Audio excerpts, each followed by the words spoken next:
Hey, what's up everyone, Alex here. Welcome back to the channel. Before we dive in, if you're new or haven't yet, make sure to hit that subscribe button and ring the bell so you don't miss any Cowboys updates, injury reports, or behind the scenes action. You're in the right place if you love Dallas Cowboys football as much as I do. Okay, today we've got something special. Hey race, who would Dak Prescott credited for the Cowboys offensive explosion versus the Jets? You heard me right, last game versus the New York Jets. The Cowboys offense lit up the field and Dak Prescott wasn't shy about giving credit where credit was due. I'm going to break this all down for you, what he said, who he praised, what it means going forward, and how the injury picture might factor and stick with me all the way. You don't want to miss this one. Let me set the stage. The Cowboys came in facing a pretty tough Jets squad with defenses that had been giving quarterbacks problems all season, but in that game Dallas looked like a totally different offense. Explosive plays, solid protection, crisp throws, receivers making sharp cuts, and the run game opening things up. The kind of performance that reminds you when everything clicks, this team is dangerous. Afterward, Dak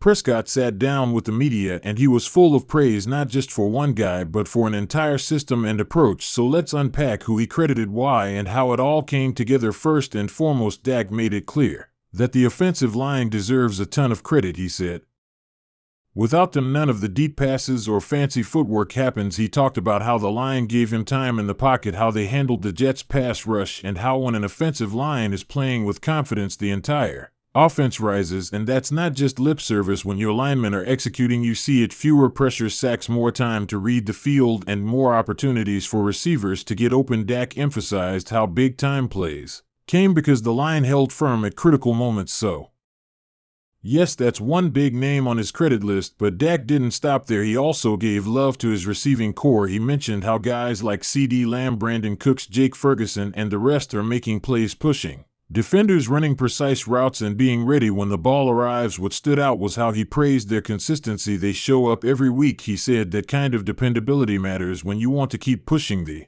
offense. He gave examples of receivers creating separation, adjusting to coverage, and turning short passes into chunk gains. To him, those guys are difference makers. Then Dak shined a light on the coaching staff and play calling. He credited the game plan, the adjustments made during the game, and the mix of plays that kept the Jets' defense off balance. He said that when you can stretch the field vertically, when you can run the ball, when you can take shots downfield, that balance forces the defense to reveal themselves, and that's when explosive plays happen. Dak also mentioned that the coaches trust him to make reads, check into plays, and adjust on the fly. That trust, he said, gives him confidence, and that confidence leads to better execution. Interestingly, he also credited the running backs and how the run game opened things up, because when a defense respects the run, it can't just sit back in deep coverage. They have to stay honest, pay attention to the trenches, and that opens windows for play action, for rollouts, for misdirection. So he said that the backs doing their work, picking up yards consistently, helps loosen up the defense and create more space for the rest of the offense. Finally, Dak gave credit to chemistry and momentum. He talked about how momentum can shift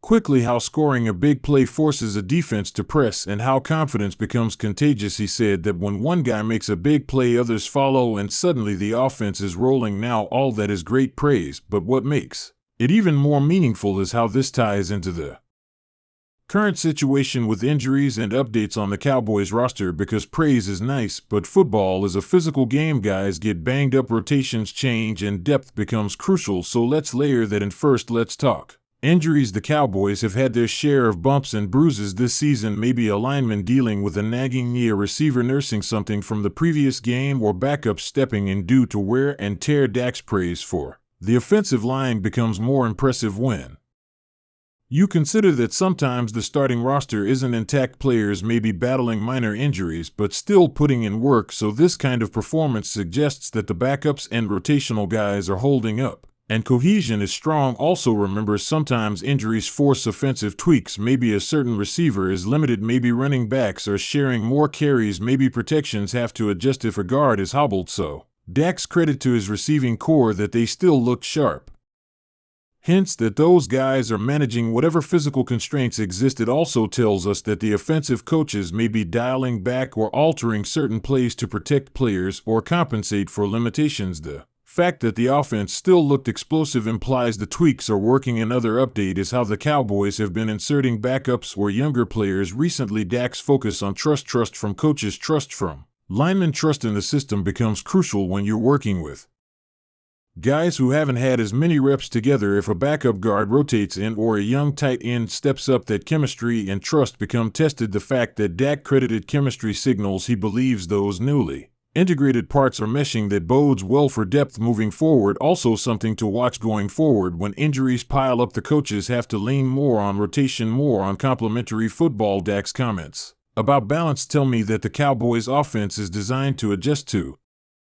blend run and pass, short and deep, unpredictable sequencing, which is critical when you can't just rely on a star-studded lineup. If one receiver is off, another can step in. If a lineman is limited, maybe slide protection or quick passes help. Dak's praise for coaching adjustments hints that the staff is ready to adapt on the fly, which is vital in an injury-prone sport. Okay, so what are the takeaways for fans like you and me watching this? First, this is not just one guy winning games. Dak's crediting the offensive line, the receivers, the running backs, and the coaches. That speaks to a cohesive, well-oiled system. It's rare for one game to showcase all those parts working together so well. Second, the praise becomes more meaningful considering injuries and roster shifts. It indicates depth, trust, and adaptability, something essential down the stretch. Third, if the Cowboys can keep this going, especially as injuries mount across the NFL, the offensive unit might give them a real edge. Now, what should we watch on any injury reports, especially on the offensive line and receivers? If a lineman gets tagged with a short-term injury, how well can the backup handle pressure? If a receiver is limited, can someone else step up? Also, watch for the coaching adjustments. If defenses start cheating coverage or accounting for the run, will the Cowboys respond with new wrinkles? Will Dak check out of plays, audible into something else, or push the tempo? Finally, momentum. If the offense keeps making plays, pressure builds on the defense, and the team can ride that wave into tougher matchups. Now let me bring you into the conversation. What did you think about Dak's comments? Who do you believe was the most unfairly overlooked in that praise? The line, the receivers, the backs? Who deserves more spotlight? Drop your thoughts in the comments below. I always read them and love hearing your take. Alright, we're getting close to wrapping up, so hey race, the final word. The fact that Dak Prescott publicly credited so many parts of the offense after the Jets game tells me something. This team knows its strengths, it trusts its structure, and it believes in each other. When your quarterback is handing out praise, not just taking glory, that's a sign of unity. Add in the fact that they did this despite the usual injury concerns and roster adjustments, and I'm even more confident the Cowboys' offense is a real threat if they can stay healthy and keep executing. If you enjoyed this deep dive, make sure to smash the like button, hit subscribe if you haven't already, and ring the bell so you'll be notified when I drop injury updates, game previews, and behind-the-scenes looks at the Cowboys. Also, share this video with your fellow Cowboys fans. Let's grow this community and get the best takes out there. Thanks for hanging out with me today. I appreciate every one of you. I'm Alex, and I'll see you in the next video where we break down injuries, roster moves, or the next game. Until then, go Cowboys.